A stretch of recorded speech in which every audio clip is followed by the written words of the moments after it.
مستمعي هيفي اف ام الأعزاء، أسعد الله أوقاتكم. أنا هوجين هادي، سأقدم لكم نشرة لأهم الأخبار أستهلها بالموجز.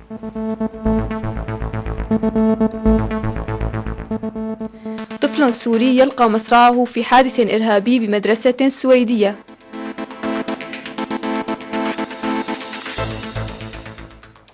التحالف يدمر حقلا نفطيا تسيطر عليه داعش.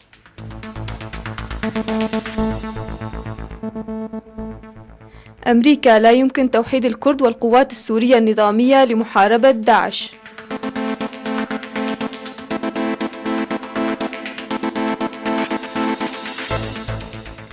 نائب رئيس الائتلاف السوري يستنكر ضمط الأبيض للإدارة الذاتية.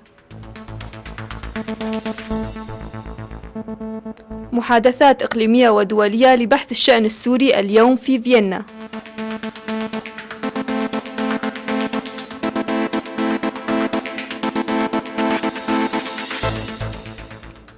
لقي طفل سوري وآخر صومالي ومدرسين مصرعهم يوم الخميس في مدرسة كرونان في مدينة ترولهتان السويدية في هجوم مسلح من قبل شبان متطرفين، حيث أقدم 3 شبان سويديين متطرفين بدخول المدرسة بملابس تنكرية بحجة الترفيه عن الأطفال، وبعد دخولهم أشهروا ما لديهم من أسلحة وقاموا بالاعتداء على التلاميذ. كما لقي مدرسان مصرعهما في الحادث أثناء دفاعهما عن التلاميذ، منهم مدرس كردي عراقي والآخر لبناني. كما جرح في الحادث 6 أطفال آخرين حالتهم الصحية حرجة. هذا وقد أفادت الشرطة السويدية بأن المعتدي واحد وقد لقي مصرعه. رئيس الوزراء السويدي ستيفان لوفين وصف ما حدث بالجريمة وأنه يوم أسود في تاريخ السويد. من جهته اعتبر وزير التعليم في الحكومة السويدية غوستاف فريدولين أن الهجوم ليس هجوما على المدرسة فقط، بل هو هجوم على السويد بأكملها. والجدير بالذكر أنه قتل لاجئ سوري في وقت سابق من أهالي مدينة حمص كان يقيم في إحدى المدن السويدية نتيجة اعتداء من قبل شابين سويديين قتلوه طعنا بالسكاكين.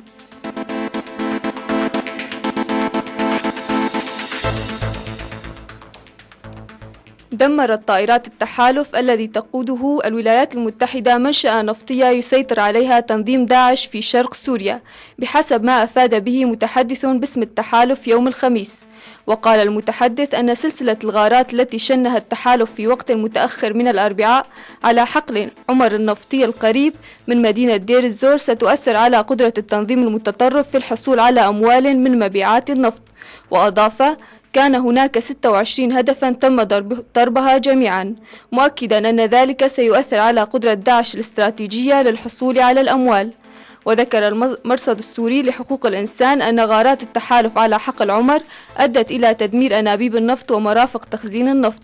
وذكر مدير المرصد رامي عبد الرحمن أن الغارة أدت إلى مقتل مدني وإصابة مدنيين آخرين إضافة إلى مقاتلين من التنظيم. ويعتمد تنظيم داعش الذي سيسيطر على مناطق شاسعة من سوريا والعراق بشكل كبير على إنتاج النفط لتمويل الخلافة التي أقامها في تلك المناطق.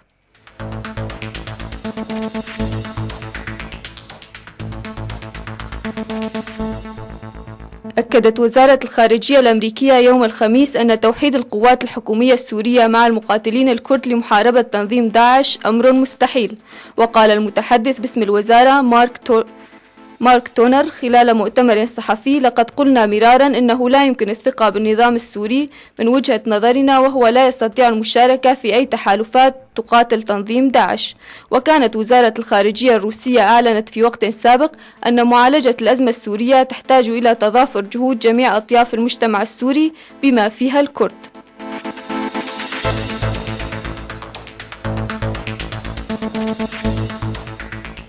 استنكر نائب رئيس الائتلاف الوطني لقوى الثورة والمعارضة السورية مصطفى أوسو إعلان حزب الاتحاد الديمقراطي مدينة الأبيض كانتونا تابعا لإدارته، واصفا إياه بأنه تصرف غير شرعي وأحادي الجانب من قبل طرف يريد فرض إدارته وإيديولوجيته بالقوة في موقع جديد على الأراضي السورية.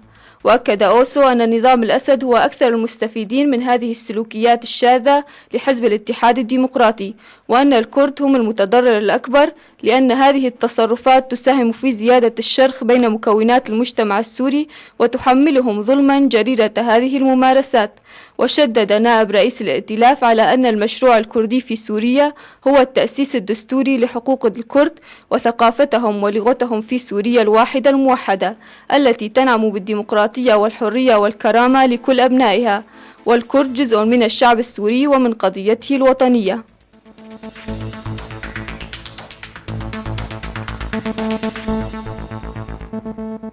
يلتقي وزراء خارجية الولايات المتحدة وروسيا والسعودية وتركيا الجمعة في فيينا لإجراء محادثات غير مسبوقة حول الحرب في سوريا التي أصبحت روسيا عنصرا مهما فيها منذ أن بدأت حملة من الغارات الجوية لدعم حليفها الرئيس السوري بشار الأسد. وبحسب وكالة الأنباء الفرنسية فإنه من المتوقع أن تشهد العاصمة النمساوية طيلة النهار لقاءات بين وزير الخارجية الأمريكي جون كيري ونظائره الروسي سيرجي لافروف والسعودي عادل الجبير والتركي فريدون سينري أوغلو. وبعد الظهر سيعقد اجتماع رباعي مخصص للأزمة في سوريا، ومن المقرر أن يعقد اجتماع آخر بين الولايات المتحدة وتركيا والسعودية في فترة الصباح يليه لقاء بين كيري ولافروف اللذين يحافظان على قناة اتصال رغم تدهور العلاقات بين بلديهما.